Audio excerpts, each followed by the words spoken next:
सतनाम वाहिगुरु साहिब जीओ। एक कवाओ पसाओ कर कुदरत अंदर किया पसारा। पंज तत् परवान कर चहु खाणी विच सब वरतारा। केवड धरती आखिए केवड तोल आगास अकारा। केवड पवन वखाणीए केवड पानी तोल विथारा। केवड अग्नि भार है तुल ना तुलै अतोल भंडारा। केवड आखां सिरजनहारा। केवड सत संतोख है दया धर्म ते अर्थ विचारा। केवड काम क्रोध है केवड लोभ मोह अहंकारा। केवड दृष्ट वखाणीए केवड रूप रंग परकारा। केवड सुरत सलाहिया केवड शब्द विथार पसारा। केवड वास निवास है केवड गंध सुगंध अचारा। केवड रस कस आखियन केवड साध नाद ओंकारा। अंत बेअंत न पारावारा। अंत बेअंत न पारावारा। वाहिगुरु जी का खालसा वाहिगुरु जी की फतेह। गरीब नवाज सतगुरु दीन दुनिया दे मालक दसां पातशाहियां दे प्रतख स्वरूप समर्थ गुरु प्रतख गुरु श्री गुरु ग्रंथ साहिब महाराज जी दे पावन पवित्र चरनां विच पहुँचे सत्कारयोग सन्मानयोग साध संगत जी। इस समय विच अज दी विचार अधीन 8वीं बार भाई गुरदास जी दी जिहदे विच अकाल पुरख वाहिगुरू वल्लों रची हुई रचना दा विस्तार बेअंतता अणगिणतता जिहदा कोई अंत ही नहीं है भाई गुरदास जी ने इहदे विच वर्णन कीता है। और अकाल पुरख की शक्ति इहदे विचों प्रतख भासदी है कि वह किन्नी कुछ समर्था रखदा है। इहदे विच 1 नंबर 3 नंबर और अखीरली पौड़ी 3 पौड़ियां आपां विचारनियां ने। भाई गुरदास जी ने क्योंकि जदों कोई रब दे प्यार विच गुरु के शब्द की कमाई करदा है ते कुदरत दे विचों लंघ के अगे निकलदा है। कादर तक जाण वास्ते पहला राह विच कुदरत आएगी। जिवें कुदरती तौर ते एक मनुख है ते एक मनुख दा घर जिहड़ा उन्हें आप बनाया रहण वास्ते। जदों असी उस घर दे मालक नूं मिलण लई तुरांगे ते सब तो पहला वो नहीं आएगा, उहदा घर आएगा। घर रस्ते विच आएगा, घर का एड्रैस पुछना पएगा, वो गली पुछनी पएगी। सतगुरु बाणी विच कहंदे भी आ जिहड़ा जगत दिस रहा है ये वाहिगुरू ने अपना घर बनाया है, इहदे विच रहिंदा है, ਉਹਦੇ बनाउण दा प्रयोजन भी है सी रह ते वो अपने आप विच भी सतगुरु कहंदे पहलां ही मौजूद सी। ਇਹ घर बनाया तो ਇਹਦੇ ਵਿੱਚ ਰਹਿੰਦਾ। ਹੁਣ ਜਦੋਂ ਕੋਈ ਉਹਦਾ ਨਾਮ ਜਪੇਗਾ, ਉਹਦੇ ਪਾਸੇ ਵੱਲ ਤੁਰੇਗਾ ਤੇ ਉਹਦਾ ਘਰ ਵੀ ਨਾਲ, ਜਦੋਂ ਉਹਨੂੰ ਮਿਲਣਾ ਤੇ ਘਰ ਰਾਹ ਵਿੱਚ ਆਏਗਾ। ਫਿਰ ਘਰ ਦੀਆਂ ਕੰਧਾਂ, ਘਰ ਦਾ ਦਰਵਾਜ਼ਾ, ਘਰ ਦਾ ਮਟੀਰੀਅਲ, ਘਰ ਦਾ ਸਮਾਨ, ਅਸੀਂ ਕਹਿੰਦੇ ਹਾਂ ਜਿਹਨੂੰ ਮਿਲਣ ਗਏ ਸੀ, ਜਦੋਂ ਵਾਪਸ ਬੰਦਾ ਮੁੜਦਾ ਤੇ ਆਪਣੇ ਘਰ ਜਾ ਕੇ ਜਿਹਦੇ ਘਰ ਹੋ ਕੇ ਆਇਆ ਉਹਦੇ ਘਰ ਦੀ ਵੀ ਨਾਲ ਵਿਆਖਿਆ ਕਰਦਾ। ਜਿੱਥੇ ਉਸ ਮਨੁੱਖ ਦੀ ਵਿਆਖਿਆ ਕਰਦਾ ਉਹਦੇ ਘਰ ਬਾਰੇ ਵੀ ਦੱਸਦਾ ਵੀ ਕਿੰਨਾ ਕੁ ਵੱਡਾ ਹੈ, ਕਿੰਨਾ ਕੁ ਸਮਾਨ ਹੈ, ਕਿਵੇਂ ਦੀ ਰਸੋਈ ਹੈ। ਬਿਲਕੁਲ ਇਸੇ ਤਰ੍ਹਾਂ ਜਿਹੜੇ ਲੋਕ ਗੁਰੂ ਕੇ ਸ਼ਬਦ ਨਾਲ ਜੁੜ ਕੇ ਰੱਬ ਤੱਕ ਪਹੁੰਚ ਗਏ, ਭਾਈ ਗੁਰਦਾਸ ਜੀ ਵਰਗੇ, ਜਦੋਂ ਉਹਦੇ ਪਹੁੰਚੇ ਤੇ ਵਾਪਸ ਮੁੜੇ, ਜਿੱਥੇ ਉਹਦੀ ਵਿਆਖਿਆ ਕੀਤੀ ਉੱਥੇ ਉਹਨਾਂ ਉਹਦੇ ਘਰ ਦੀ ਵੀ ਵਿਆਖਿਆ ਕੀਤੀ। ਸੋ ਦਰ ਤੇਰਾ ਕਿਹਾ ਸੋ ਘਰ ਕਿਹਾ, ਜਿਤ ਬਹਿ ਸਰਬ ਸੰਭਾਲੇ। ਜਿੱਥੇ ਬਹਿ ਕੇ ਤੂੰ ਇੱਕ ਇੱਕ ਜੀਵ ਨੂੰ ਵੇਖ ਰਿਹਾ ਹੈ। ਇਹ ਸਾਰੀ ਦੀ ਸਾਰੀ ਜਿਹੜੀ 8ਵੀਂ ਵਾਰ ਹੈ ਨਾ, ਜੇ ਮੈਂ ਇਹਨੂੰ ਸਾਰੀ ਨੂੰ ਗਿਣਨ ਲੱਗਾ ਤੇ ਮੇਰੇ ਖਿਆਲ ਵਿੱਚ ਘੱਟੋ ਘੱਟ 10,000 ਪ੍ਰਕਾਰ ਦੀਆਂ ਸ਼੍ਰੇਣੀਆਂ ਦਾ ਨਾਂ ਭਾਈ ਗੁਰਦਾਸ ਜੀ ਨੇ ਲਿਆ ਹੈ। ਇਸ ਤੋਂ ਜ਼ਿਆਦਾ ਹੋ ਸਕਦਾ, ਘੱਟ ਨਹੀਂ। ਇਹਦਾ ਪ੍ਰਯੋਜਨ ਇੱਕੋ ਹੈ ਕਿ ਜਿਹੜਾ ਆਦਮੀ ਉਹਦੇ ਘਰ ਵੱਲ ਜਾ ਰਿਹਾ ਹੈ ਉਹਨੂੰ ਸਮਝ ਆ ਜਾਏ ਉਹ ਕਿੰਨਾ ਕੁ ਵੱਡਾ ਹੈ, ਬੇਅੰਤ ਹੈ, ਉਹਦੇ ਅੱਗੇ ਝੁਕ ਜਾਏ, ਉਹਦੀ ਬਣਾਈ ਹੋਈ ਕੁਦਰਤ ਨੂੰ ਵੇਖ ਕੇ ਉਹਨੂੰ ਪਿਆਰ ਕਰੇ। ਇਹ ਉਹਦੇ ਘਰ ਦੀ ਵਿਆਖਿਆ ਹੈ। ਤਾਂ ਉਹਦੇ ਘਰ ਦੇ ਵਿੱਚ ਕਿੰਨਾ ਕੁ ਪਸਾਰਾ ਹੈ। ਜਿਵੇਂ ਪਹਿਲਾਂ ਉਦਾਹਰਨ ਦਿੱਤੀ ਹੈ, ਘਰ ਦੀ ਬੰਦਾ ਵਿਆਖਿਆ ਕਰੇਗਾ ਉਹਦੇ ਸਮਾਨ ਦੀ, ਉਹਦੇ ਮਟੀਰੀਅਲ ਦੀ, ਤੇ ਭਾਈ ਗੁਰਦਾਸ ਜੀ ਨੇ ਇੱਥੇ ਰੱਬ ਵੱਲੋਂ ਬਣਾਏ ਹੋਏ ਸੰਸਾਰ ਦੀ ਵਿਆਖਿਆ ਕੀਤੀ। ਕਿੰਨੀ ਕੁ ਤਰ੍ਹਾਂ ਦੇ ਜੀਵ ਪੈਦਾ ਕੀਤੇ ਨੇ ਤੇ ਕਿਵੇਂ ਬਣਾਏ ਨੇ, ਕਿਵੇਂ ਵਿਚਰਦਾ ਹੈ ਇਹ ਜੀਵ, ਕਿਵੇਂ ਦੇ, ਇਹਨਾਂ ਦੇ ਵਿੱਚ ਕਿੰਨਾ ਕੁਝ ਹੈ। ਇੱਥੋਂ ਆਰੰਭਤਾ ਕਰ ਰਹੇ ਨੇ, ਕਿਉਂਕਿ ਜਿਹੜਾ ਵੀ ਕੁਦਰਤ ਦੇ ਮਾਲਕ ਦੇ ਘਰ ਪਹੁੰਚੇਗਾ ਰਾਹ ਵਿੱਚ ਕੁਦਰਤ ਆਏਗੀ, ਕੁਦਰਤ ਰਾਹ ਵਿੱਚ ਉਹਨੂੰ ਦਿਸੇਗੀ।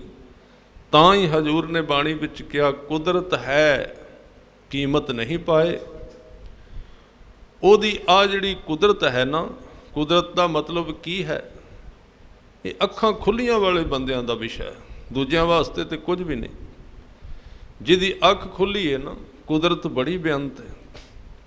ਤੁਸੀਂ ਕਦੀ ਵੇਖੋ ਇੱਕ ਬੱਚੇ ਨੇ ਜਨਮ ਲਿਆ, ਅਸੀਂ ਕਹਿੰਦੇ ਹਾਂ ਵੱਡਾ ਹੋ ਗਿਆ, ਪਰ ਜਦੋਂ ਵੱਧ ਰਿਹਾ ਦਿਸੇਗਾ ਨਹੀਂ, ਇੰਨੀ ਸਲੋ ਸਪੀਡ ਵਿੱਚ ਵੱਧਦਾ, ਉਹਦੀ ਖਬਰ ਨਹੀਂ ਮਿਲੇਗੀ। ਆਦਮੀ ਇੱਕ ਮਕਾਨ ਬਣਾ ਰਿਹਾ ਤੇ ਪਤਾ ਲੱਗੇਗਾ ਵੀ ਇੱਕ ਵਾਰ ਲਾਇਆ ਤੇ 4 ਇੰਚ ਉੱਚੀ ਹੋ ਗਈ, ਦਿਸ ਪੈਗੀ। ਆਦਮੀ ਇੱਕ ਟਰੈਕਟਰ ਚਲਾਉਂਦਾ ਤੇ ਪਤਾ ਲੱਗਦਾ, ਤੁਰੀ ਜਾਂਦਾ, ਦਿਸਦਾ ਹੈ। ਪਰ ਵੇਖੋ ਰੱਬ ਨੇ ਜਿਹੜੇ ਜੀਵ ਪੈਦਾ ਕੀਤੇ ਨੇ ਉਹ ਵਧੀ ਜਾ ਰਹੇ ਨੇ ਨਿਰੰਤਰ, ਇਕੱਲੇ ਜਾਗਦੇ ਨਹੀਂ, ਸੁੱਤਾ ਵੀ ਬੱਚਾ ਵੱਧਦਾ ਹੈ। ਜਦੋਂ ਸੁੱਤਾ ਹੋਇਆ ਉਦੋਂ ਵੀ ਉਹਦੀ ਹਾਈਟ ਜਿਹੜੀ ਸਰੀਰ ਦੀ ਵਧੀ ਜਾਂਦੀ। ਇਕੱਲਾ ਦਿਨੇ ਨਹੀਂ, ਆ ਜਿਹੜੇ ਫੁੱਲ ਬੂਟੇ ਬਾਹਰ ਲੱਗੇ ਨੇ ਰਾਤ ਨੂੰ ਵੀ ਨਿਰੰਤਰ ਵਾਧੇ ਵਿੱਚ ਤੁਰ ਰਹੇ ਨੇ, ਇੱਕ ਪਲ ਲਈ ਵੀ ਖਲੋਂਦਾ ਨਹੀਂ ਸੰਸਾਰ। ਲਗਾਤਾਰ ਪੱਤੀਆਂ ਵੱਡੀਆਂ ਹੁੰਦੀਆਂ ਜਾ ਰਹੀਆਂ, ਰੁੱਖ ਵੱਧਦੇ ਜਾ ਰਹੇ ਨੇ। ਪਰ ਹੈਰਾਨੀ ਦੀ ਗੱਲ ਹੈ ਵੀ ਉਹ ਵੱਧਦੇ ਹੋਏ ਦਿਸਦੇ ਨਹੀਂ ਵੀ ਕਿਵੇਂ ਵੱਧ ਰਹੇ ਨੇ। ਇਹ ਉਹਦੀ ਬੜੀ ਮਹਾਨ ਕਿਰਿਆ ਹੈ। ਉਹਨੂੰ ਭਾਈ ਗੁਰਦਾਸ ਜੀ ਅੱਜ ਦੇ ਸ਼ਬਦਾਂ ਵਿੱਚ ਤਾਂ ਕਹਿ ਰਹੇ ਨੇ ਕਿਉਂਕਿ ਰੱਬ ਦੇ ਘਰ ਵਿੱਚ ਥਾਂ ਬਣਾਉਣ ਵਾਸਤੇ ਇੱਕ ਚੀਜ਼ ਦੀ ਬੜੀ ਜ਼ਰੂਰਤ ਪੈਂਦੀ ਹੈ ਤੇ ਉਹ ਹੀ ਚੀਜ਼ ਰੁਕਾਵਟ ਬਣ ਜਾਂਦੀ ਹੈ। ਉਹਦੇ ਘਰ ਦੇ ਵਿੱਚ ਪਹੁੰਚਣ ਵਾਸਤੇ, ਥਾਂ ਬਣਾਉਣ ਵਾਸਤੇ ਇੱਕ ਚੀਜ਼ ਐਸੀ ਹੈ ਸਾਡੇ ਅੰਦਰ ਜਿਹਦੀ ਬਹੁਤ ਜ਼ਰੂਰਤ ਹੈ, ਉਹਦੇ ਤੋਂ ਬਿਨਾਂ ਸਰਦਾ ਹੀ ਨਹੀਂ। ਪਹਿਲਾਂ ਉਹਦੀ ਜ਼ਰੂਰਤ ਹੈ ਤੇ ਬਾਅਦ ਵਿੱਚ ਉਹੀ ਚੀਜ਼ ਰੁਕਾਵਟ ਬਣ ਜਾਂਦੀ ਹੈ। ਉਹ ਕਿਹੜੀ ਚੀਜ਼? ਉਹਨੂੰ ਕਹਿੰਦੇ ਬੁੱਧੀ। ਜੇ ਧਰਮੀ ਬੰਦਾ ਸ਼ੁਰੂਆਤ ਵਿੱਚ ਧਰਮ ਦੇ ਮਾਰਗ ਤੇ ਬੁੱਧੀ ਦੀ ਵਰਤੋਂ ਨਹੀਂ ਕਰਦਾ ਤੇ ਉਹ ਬੁੱਧੂ ਹੀ ਰਹੇਗਾ। ਧਿਆਨ ਦੇਣਾ, ਪਹਿਲਾਂ ਪਹਿਲਾਂ ਬੁੱਧੀ ਦੀ ਵਰਤੋਂ ਕਰਨੀ ਪੈਗੀ, ਵੇਖਣਾ ਪਏਗਾ ਮੈਂ ਕੀ ਕਰ ਰਿਹਾ, ਕੀ ਕਮਾ ਰਿਹਾ, ਜਿਹੜਾ ਕੰਮ ਕਰਨਾ ਉਹਦਾ ਲਾਭ ਵੀ ਹੋ ਰਿਹਾ ਕਿ ਨਹੀਂ। ਪਹਿਲਾਂ ਬੁੱਧੀ ਦੀ ਵਰਤੋਂ ਕਰਨੀ ਉਸਨੇ, ਬੁੱਧੀ ਨੂੰ। ਇਸ ਨੂੰ ਸਾਹਿਬ ਨੇ ਕਿਹਾ ਅਕਲੀ ਸਾਹਿਬ ਸੇਵੀਐ, ਅਕਲੀ ਪਾਈਐ ਮਾਨ, ਅਕਲੀ ਪੜ੍ਹ ਕੇ ਬੂਝੀਐ, ਅਕਲੀ ਕੀਚੈ ਦਾਨ। ਅਕਲ ਨਾਲ ਪਹਿਲਾਂ ਕੰਮ, ਇਹ ਬੁੱਧੀ ਦੀ ਬੜੀ ਲੋੜ ਪਹਿਲਾਂ, ਬਹੁਤ ਜ਼ਰੂਰ। ਗੁਰੂ ਤੇਗ ਬਹਾਦਰ ਸਾਹਿਬ ਜੀ ਨੂੰ ਕਿਸੇ ਪੁੱਛਿਆ, ਇੰਨੇ ਲੋਕ, ਹਜ਼ਾਰਾਂ ਨਹੀਂ ਲੱਖਾਂ ਲੋਕ ਧਰਮ ਦੇ ਨਾਂ ਤੇ ਇਕੱਠੇ ਹੁੰਦੇ ਨੇ, ਲੱਖਾਂ ਲੋਕ ਸਵੇਰੇ ਉੱਠ ਕੇ ਪੂਜਾ ਕੋਈ ਕਰਦਾ ਹੈ, ਕੋਈ ਪਾਠ ਕਰਦਾ ਹੈ, ਕੋਈ ਨਮਾਜ਼ ਪੜ੍ਹਦਾ ਹੈ, ਉਹਨਾਂ ਦੀ ਗਿਣਤੀ ਲੱਖਾਂ ਵਿੱਚ ਵੀ ਨਹੀਂ ਕਰੋੜਾਂ ਤੱਕ ਚਲੀ ਜਾਂਦੀ ਹੈ। ਹਜ਼ਾਰਾਂ ਲੱਖਾਂ ਦੀ ਗਿਣਤੀ ਵਿੱਚ ਮੇਲੇ ਲੱਗੇ ਹੋਏ ਨੇ, ਲੋਕ ਇਕੱਠੇ ਹੁੰਦੇ ਨੇ, ਧਰਮ ਦੇ ਉਪਦੇਸ਼ ਸੁਣਦੇ ਨੇ, ਪੂਜਾਵਾਂ ਹੁੰਦੀਆਂ ਨੇ, ਟੱਲੀਆਂ ਖੜਕਦੀਆਂ ਨੇ, ਬੜਾ ਕੁਝ ਚੱਲਦਾ ਹੈ। ਗੁਰੂ ਤੇਗ ਬਹਾਦਰ ਸਾਹਿਬ ਜੀ ਨੂੰ ਕਿਸੇ ਪੁੱਛਿਆ, ਮਹਾਰਾਜ ਇਹ ਸਾਰੇ ਬੰਦੇ ਧਰਮ ਕਮਾ ਰਹੇ ਨੇ? ਹਜ਼ੂਰ ਕਹਿੰਦੇ ਹਾਂ ਧਰਮ ਕਮਾ ਰਹੇ ਨੇ। ਪੁੱਛਣ ਵਾਲਾ ਪੁੱਛਦਾ ਜੇ ਧਰਮ ਕਮਾ ਰਹੇ ਨੇ ਤੇ ਦੁਨੀਆ ਵਿੱਚ ਧਰਮ ਦਿਸਦਾ ਕਿਉਂ ਨਹੀਂ? ਵੇਖਣ ਵਿੱਚ ਤੇ ਲੱਗੇਗਾ ਸਫੈਦ ਕੱਪੜੇ, ਗੇਰੂਏ, ਨੀਲੇ, ਚਿੱਟੇ ਝੰਡੇ ਲੱਗੇ ਹੋਏ ਨੇ, ਬੜਾ ਕੁਝ ਚੱਲਦਾ ਦਿਸੇਗਾ, ਪਰ ਧਰਮ ਦਾ ਪਤਾ ਕਿੱਥੋਂ ਲੱਗੇਗਾ? ਬੰਦਾ ਧਰਮ ਕਮਾ ਰਿਹਾ, ਜੇ ਦੁਕਾਨ ਤੇ ਸਮਾਨ ਵੇਚਦਾ ਪਿਆ ਤੇ ਠੀਕ ਰੇਟ ਤੇ ਵੇਚਦਾ, ਇਹਨੂੰ ਕਹਿੰਦੇ ਧਰਮ। ਜੇ ਇੱਕ ਬੰਦਾ ਧਰਮ ਸਾਲ ਦੇ ਵਿੱਚ ਬੈਠਾ ਹੈ ਤੇ ਉੱਥੋਂ ਦੀ ਜ਼ਿੰਮੇਵਾਰੀ ਸਮਝ ਰਿਹਾ ਵੀ ਮੈਂ ਧਰਮ ਦੀ ਗੱਲ ਕਰ ਰਿਹਾ, ਮੈਂ ਲੋਕਾਂ ਨੂੰ ਕਨਵਿੰਸ ਕਰਾਉਣਾ, ਧਰਮ ਤੋਂ ਜਾਣੂ ਕਰਾਉਣਾ ਵੀ ਧਰਮ ਹੈ ਕੀ, ਇਸ ਲਈ ਮੈਂ ਆਪ ਪਹਿਲਾਂ ਪੜ੍ਹਾਂ, ਪਹਿਲਾਂ ਜਾਣਾ, ਉਸ ਨੂੰ ਕਮਾਵਾਂ ਜ਼ਿੰਦਗੀ ਵਿੱਚ। ਤੇ ਜੇ ਉਹ ਕਹਿੰਦਾ ਵੀ 1 ਮਹੀਨਾ ਗੁਜ਼ਰ ਗਿਆ ਤੇ ਮੇਰੀ ਤਨਖਾਹ ਮਿਲ ਗਈ ਤੇ ਹੁਣ ਰੱਜ ਕੇ ਪ੍ਰਸ਼ਾਦੇ ਛਕ ਕੇ ਜਿਉਂ ਸੁੱਤੇ, ਜਦੋਂ ਜਾਗ ਆਏਗੀ ਸਵੇਰੇ ਉੱਠ ਪਾਂਗੇ, ਉੱਥੇ ਕਿੱਥੇ ਧਰਮ ਹੋਵੇਗਾ? ਧਰਮ ਦਾ ਮਤਲਬ ਜੇ 2 ਹਿੱਸਿਆਂ ਵਿੱਚ ਧਰਮ ਨੂੰ ਵੰਡਿਆ ਗਿਆ, ਜੇ ਤਾਂ ਸੰਸਾਰ ਦੇ ਤਲ ਤੇ ਧਰਮ ਨੂੰ ਤੋਲੋ ਤੇ ਧਰਮ ਦੇ ਅਰਥ ਹੋਣਗੇ ਜ਼ਿੰਮੇਵਾਰੀ। ਜ਼ਿੰਮੇਵਾਰੀ ਮਹਾਂਪੁਰਸ਼ ਇੱਥੇ ਕਿਆ ਕਰਦੇ ਸਨ, ਕਹਿੰਦੇ ਜਿੰਨਾ ਚਿਰ ਤੂੰ ਜ਼ਿੰਮੇਵਾਰ ਨਹੀਂ ਉਹਨਾਂ ਚਿਰ ਤੂੰ ਕਾਮਯਾਬ ਨਹੀਂ ਹੋ ਸਕਦਾ। ਜਿਹੜਾ ਕੰਮ ਤੂੰ ਕਰ ਰਿਹਾ ਉਹਦੇ ਪ੍ਰਤੀ ਜ਼ਿੰਮੇਵਾਰ ਹੋ। ਕੋਈ ਬੰਦਾ ਬਾਹਰ ਗੇਟ ਤੇ ਖੜਾ ਸੀ, ਸਮਾਗਮ ਚੱਲ ਰਿਹਾ ਸੀ, ਉਹਦੀ ਡਿਊਟੀ ਸੀ ਵੀ ਤੂੰ ਜਿੰਨੇ ਅੰਦਰ ਆਉਣਾ ਉਹਦਾ ਸਿਰ ਢੱਕ ਕੇ ਆਵੇ, ਉਹਨੂੰ ਕਹਿਣਾ ਹੈ ਵੀ ਤੂੰ ਉੱਥੇ ਆਰਾਮ ਨਾਲ ਬਹਿਣਾ, ਬੋਲਣਾ ਨਹੀਂ। ਇੱਕ ਪਹਿਰੇਦਾਰ ਖੜਾ ਕੀਤਾ ਸੀ, ਪਰ ਕੋਈ ਬੰਦਾ ਉਸ ਸਮਾਗਮ ਦੇ ਵਿੱਚ ਨੰਗੇ ਸਿਰ ਆ ਗਿਆ ਤੇ ਉਹਨਾਂ ਨੇ ਉਸੇ ਵੇਲੇ ਕਹਿ ਦਿੱਤਾ, ਇਹ ਗੱਲ ਕਹਿ ਦਿੱਤੀ ਜਿਹਦੇ ਵਿੱਚ ਗੈਰ ਜ਼ਿੰਮੇਵਾਰੀ ਦੀ ਗੱਲ ਕੀਤੀ ਗਈ। ਆਓ ਕੁਝ ਸਮਾਂ ਗੁਰੂ ਸ਼ਬਦ ਨਾਲ ਜੁੜੀਏ, ਫਿਰ ਆਪਾਂ ਆਰੰਭ ਕਰਾਂਗੇ। ਸਾਰੇ ਕਿਰਪਾ ਕਰੋ। ਵਾਹਿਗੁਰੂ ਵਾਹਿਗੁਰੂ ਵਾਹਿਗੁਰੂ ਵਾਹਿਗੁਰੂ।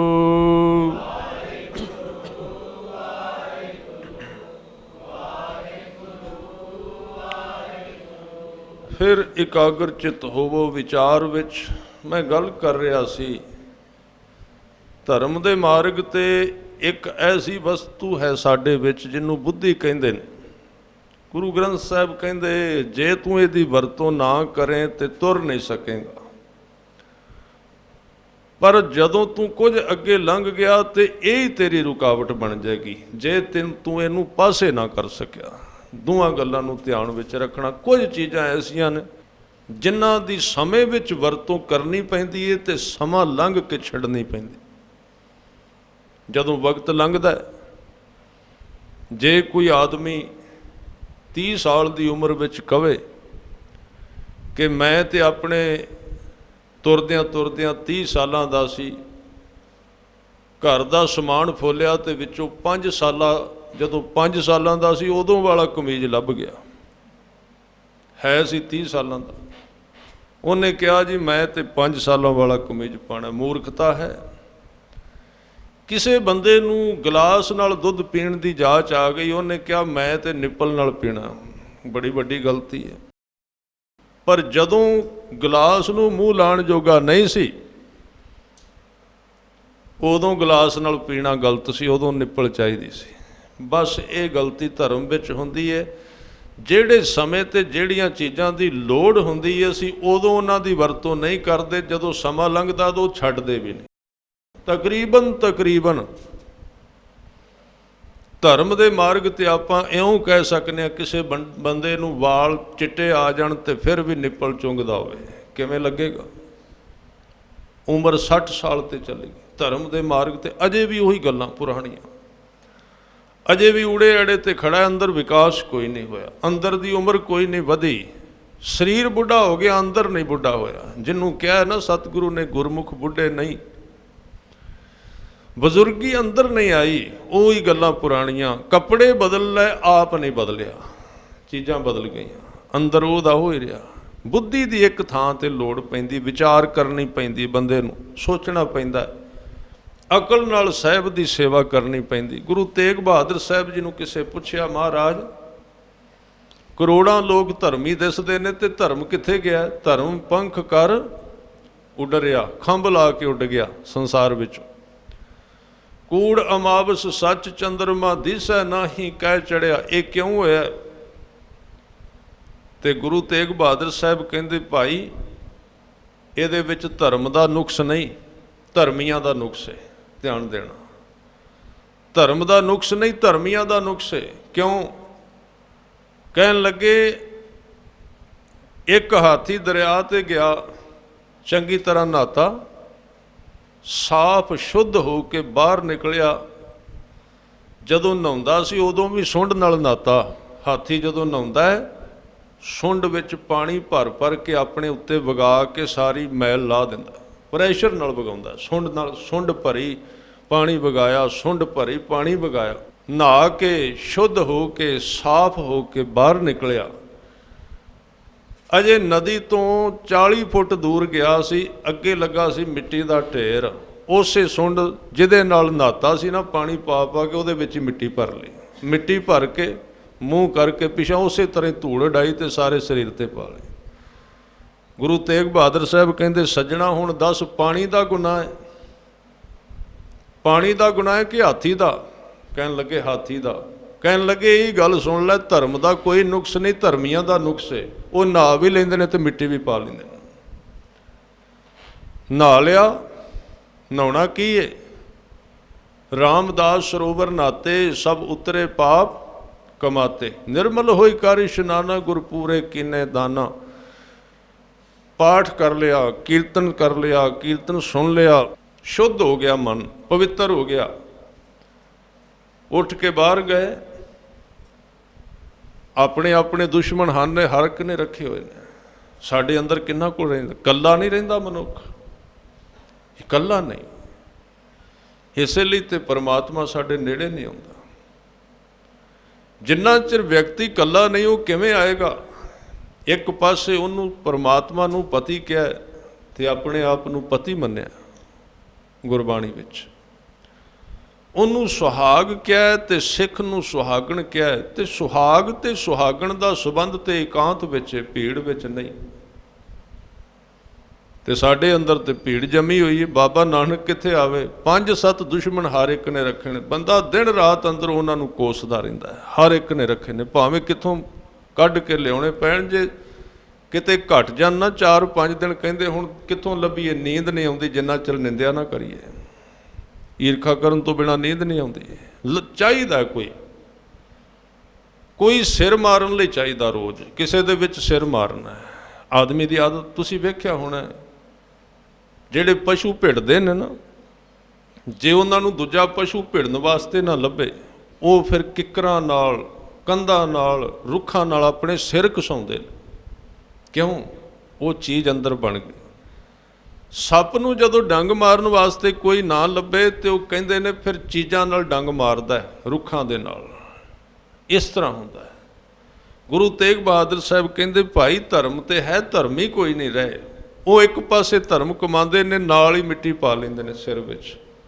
ਇਹਨੂੰ ਗੁਰੂ ਤੇਗ ਬਹਾਦਰ ਸਾਹਿਬ ਕਹਿੰਦੇ ਵੀ ਅਕਲ ਦੀ ਵਰਤੋਂ ਨਹੀਂ ਕਰ ਰਹੇ ਲੋਕ, ਕਰੀ ਜ਼ਿਆਦਾ ਜਾਂਦੇ ਨੇ, ਇੱਧਰ ਵੀ ਜ਼ਿਆਦਾ ਕਰਦੇ ਨੇ, ਉੱਧਰ ਵੀ ਜ਼ਿਆਦਾ ਕਰਦੇ ਨੇ, ਦੋਵਾਂ ਪਾਸੇ।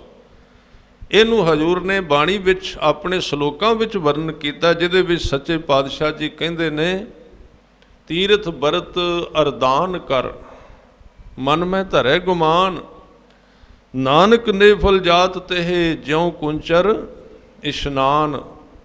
ਪਹਿਲਾਂ ਬੁੱਧੀ ਦੀ ਵਰਤੋਂ ਕਰ, ਪਰ ਜਦੋਂ ਤੂੰ ਸ਼ੁੱਧ ਹੋ ਗਿਆ ਨਾ, ਉਦੋਂ ਬੁੱਧੀ ਨੂੰ ਹਟਾ ਦੇ, ਬੰਦ ਕਰ ਦੇ, ਫਿਰ ਨਹੀਂ ਸੋਚਣਾ, ਫਿਰ ਨਹੀਂ ਪ੍ਰਵਾਹ ਕਰਨੀ ਉਸ ਥਾਂ ਤੇ, ਕਿਉਂਕਿ ਬੁੱਧੀ ਤੇ ਮਿਣਦੀ ਇਹ ਚੀਜ਼ਾਂ ਨੂੰ, ਟਾਈਮ ਨਾਪਦੀ, ਕਿੰਨਾ ਟਾਈਮ ਹੋ ਗਿਆ, ਕਿੰਨੇ ਫੁੱਟ ਦੀ ਫਲਾਣੀ ਚੀਜ਼ ਹੈ, ਇਹਦਾ ਤੋਲ ਨਾਪ ਕਿੰਨਾ ਕੁ ਹੈ, ਇਹਦਾ ਰੇਟ ਕਿੰਨਾ ਕੁ ਹੈ। ਤੇ ਰੱਬ ਦੇ ਘਰ ਵਿੱਚ ਫਿਰ ਜਦੋਂ ਬੰਦਾ ਅੱਗੇ ਜਾਂਦਾ ਹੈ ਨਾ, ਉੱਥੇ ਨਾਪਣ ਵਾਲੀਆਂ ਚੀਜ਼ਾਂ ਛੋਟੀਆਂ ਰਹਿ ਜਾਂਦੀਆਂ। ਬਹੁਤ ਵੱਡਾ ਹੈ ਬੇਅੰਤ, ਉਹਦਾ ਕੋਈ ਅੰਤ ਨਹੀਂ, ਬਹੁਤ ਵੱਡਾ ਹੈ।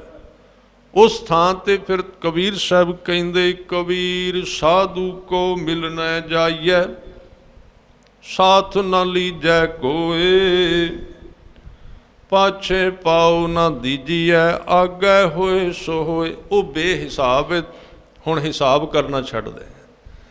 ਵਾਕਈ ਗੱਲ ਇੱਥੇ ਹੈ, ਜੇ ਤੂੰ ਹਿਸਾਬ ਵਾਲੀ ਕਾਪੀ ਨਾਲ ਰੱਖੀ, ਰੱਬ ਨਾਲ ਸਾਂਝ ਨਹੀਂ ਬਣੇਗੀ, ਕਿਉਂਕਿ ਉਹ ਬੇਹਿਸਾਬ, ਅਣਗਿਣਤ, ਬੇਤੋਲ, ਬੇਮੁੱਲ ਹੈ। ਤੈਨੂੰ ਇਹਨਾਂ ਚੀਜ਼ਾਂ ਨੂੰ ਛੱਡਣਾ ਪਏਗਾ, ਗਿਣਤੀਆਂ ਮਿਣਤੀਆਂ ਤੋਂ ਬਾਹਰ ਨਿਕਲਣਾ ਪਏਗਾ। ਇਸ ਕਰਕੇ ਭਾਈ ਗੁਰਦਾਸ ਸਾਹਿਬ ਇਹਨਾਂ ਪੰਕਤੀਆਂ ਦੇ ਵਿੱਚ, ਸਾਰੀਆਂ ਦੇ ਵਿੱਚ ਵਾਹਿਗੁਰੂ ਦੀ ਬੇਅੰਤਤਾ ਦੱਸ ਰਹੇ ਨੇ। ਮੈਂ ਗੱਲ ਕੀਤੀ ਸੀ, ਬੁੱਧੀ ਪਹਿਲਾਂ ਚਾਹੀਦੀ ਹੈ ਕੰਮ ਕਰਨੀ, ਤੇ ਫਿਰ ਬੰਦ ਹੋ ਜਾਣੀ ਚਾਹੀਦੀ ਹੈ। ਜਿਵੇਂ ਰਾਤ ਪੈਂਦੀ ਹੈ ਤੇ ਲਾਈਟ ਔਨ ਹੋ ਜਾਣੀ ਚਾਹੀਦੀ, ਆਫ ਹੋ ਜਾਣੀ ਚਾਹੀਦੀ, ਚੱਲ ਪੈਣੀ ਚਾਹੀਦੀ ਹੈ। ਰਾਤ ਨੂੰ ਲਾਈਟ ਜਗ ਪੈਣੀ ਚਾਹੀਦੀ ਹੈ, ਪਰ ਸਵੇਰੇ ਹੁੰਦਿਆਂ ਬੰਦ ਹੋ ਜਾਣੀ ਚਾਹੀਦੀ, ਆਫ ਹੋ ਜਾਣੀ ਚਾਹੀਦੀ। ਇਸੇ ਤਰ੍ਹਾਂ ਧਰਮ ਦੇ ਮਾਰਗ ਤੇ ਕੁਝ ਚੀਜ਼ਾਂ ਵਿੱਚ ਬੁੱਧੀ ਜਗ ਪੈਣੀ ਚਾਹੀਦੀ ਹੈ, ਤੇ ਜਦੋਂ ਉਹਦਾ ਪਿਆਰ ਜਾਗੇ ਉਦੋਂ ਬੁੱਧੀ ਬੰਦ ਹੋ ਜਾਣੀ ਚਾਹੀਦੀ। ਆ ਜਿੰਨੀ ਵਾਹਿਗੁਰੂ ਦੀ ਬੇਅੰਤਤਾ ਭਾਈ ਗੁਰਦਾਸ ਜੀ ਕਹਿੰਦੇ ਨੇ ਵੀ ਬੜਾ ਵੱਡਾ ਹੈ, ਬਹੁਤ ਬੇਅੰਤ ਹੈ। ਇਹ ਚੀਜ਼ ਸਿਰਫ ਤਾਂ ਕਹਿ ਰਹੇ ਨੇ ਕਿ ਬੰਦੇ ਦੀ ਬੁੱਧੀ ਉਦੋਂ ਬੰਦ ਹੋਵੇਗੀ ਜਦੋਂ ਇਹ ਕਿਸੇ ਵੱਡੀ ਚੀਜ਼ ਨੂੰ ਵੇਖੇਗਾ, ਨਵੀਂ ਨੂੰ, ਅਚਰਜ ਹੋ ਜਾਏਗਾ, ਹੈਰਾਨ ਹੋ ਜਾਏਗਾ। ਉਹਦੀ ਵਿਆਖਿਆ ਇੱਥੇ ਕਰਦੇ ਹੋਏ ਵਾਹਿਗੁਰੂ ਦੀ ਬੇਅੰਤਤਾ, ਉਹਦੀ ਮਹਾਨਤਾ ਨੂੰ ਬਿਆਨ ਕਰਦੇ ਹੋਏ ਕਹਿੰਦੇ, ਇੱਕ ਕਵਾਉ ਪਸਾਉ ਕਰ, ਕੁਦਰਤ ਅੰਦਰ ਕੀਆ ਪਸਾਰਾ। ਅਕਾਲ ਪੁਰਖ ਵਾਹਿਗੁਰੂ ਨੇ ਇੱਕ ਕਵਾਉ, ਕਵਾਉ ਤੋਂ ਅਰਥ ਹੈ ਕੂਣਾ, ਆਵਾਜ਼ ਤੋਂ ਸਾਰੀ ਸ੍ਰਿਸ਼ਟੀ ਬਣਾਈ ਹੈ। ਸਤਿਗੁਰੂ ਨੇ ਬਾਣੀ ਵਿੱਚ ਬੜੇ ਥਾਵਾਂ ਤੇ ਚੀਜ਼ਾਂ ਕਹੀਆਂ ਨੇ, ਆਵਾਜ਼ ਤੋਂ ਸਾਰੀ ਸ੍ਰਿਸ਼ਟੀ ਬਣੀ ਹੈ, ਆਵਾਜ਼ ਤੋਂ, ਪ੍ਰਕਾਸ਼ ਤੋਂ ਸਾਰੀ ਸ੍ਰਿਸ਼ਟੀ ਬਣੀ ਹੈ। ਦੋ ਚੀਜ਼ਾਂ ਨੂੰ ਮਿਲਾ ਕੇ ਉਹਨੂੰ ਕਵਾਉ ਕਿਹਾ ਹੈ। ਜਿਵੇਂ ਤੁਸੀਂ ਜਪਜੀ ਸਾਹਿਬ ਵਿੱਚ ਪੜ੍ਹਦੇ ਹੋ, ਕੀਤਾ ਪਸਾਓ ਏਕੋ ਕਵਾਉ, ਤਿਸਤੇ ਹੋਏ ਲੱਖ ਦਰਿਆਓ। ਕਹਿੰਦੇ ਨੇ ਕਿ ਇੱਕ ਕਵਾਉ, ਇੱਕ ਆਵਾਜ਼ ਪੈਦਾ ਹੋਈ, ਵਾਹਿਗੁਰੂ ਅਕਾਲ ਪੁਰਖ ਦੇ ਵਿੱਚੋਂ ਇੱਕ ਆਵਾਜ਼ ਪੈਦਾ ਹੋਈ, ਉਹਦੇ ਵਿੱਚੋਂ ਲੱਖਾਂ ਹੀ ਸਰੀਰ, ਲੱਖਾਂ ਹੀ ਜੀਵ ਪੈਦਾ ਹੋ ਗਏ। ਕਹਿੰਦੇ ਇੱਕ ਕਵਾਉ ਪਸਾਉ ਕਰ, ਪਸਾਉ ਦਾ ਅਰਥ ਹੁੰਦਾ ਪਸਾਰਾ ਕਰਨਾ, ਖਿਲਾਰਾ ਪਾ ਦੇਣਾ। ਉਸ ਇੱਕ ਕਵਾਉ ਤੋਂ ਲੱਖਾਂ ਹੀ ਜੀਵ ਬਣੇ। ਫਿਰ ਕਹਿੰਦੇ ਕੁਦਰਤ ਅੰਦਰ ਕੀਆ ਪਸਾਰਾ, ਪਸਾਰਾ ਕਰ ਦਿੱਤਾ, ਬੇਅੰਤਤਾ ਬਣਾ ਦਿੱਤੀ, ਵੱਡਾ ਕਰ ਦਿੱਤਾ ਸੰਸਾਰ ਨੂੰ। ਕਹਿੰਦੇ ਪੰਜ ਤਤ ਪਰਵਾਨ ਕਰ, ਚਹੁ ਖਾਣੀ ਵਿੱਚ ਸਭ ਵਰਤਾਰਾ। ਫਿਰ ਉਹਨੇ ਚਾਰ ਖਾਣੀਆਂ ਬਣਾਈਆਂ, ਸਾਰੀ ਸ੍ਰਿਸ਼ਟੀ ਚਾਰ ਖਾਣੀਆਂ ਤੋਂ ਬਣੀ ਹੈ, ਅੰਡਜ, ਜੇਰਜ, ਉਤਪੁਜ, ਸੇਤਜ। ਕਹਿੰਦੇ ਕੇਵਡ ਧਰਤੀ ਆਖੀਐ, ਕੇਵਡ ਤੋਲ ਆਕਾਸ਼ ਅਕਾਰਾ।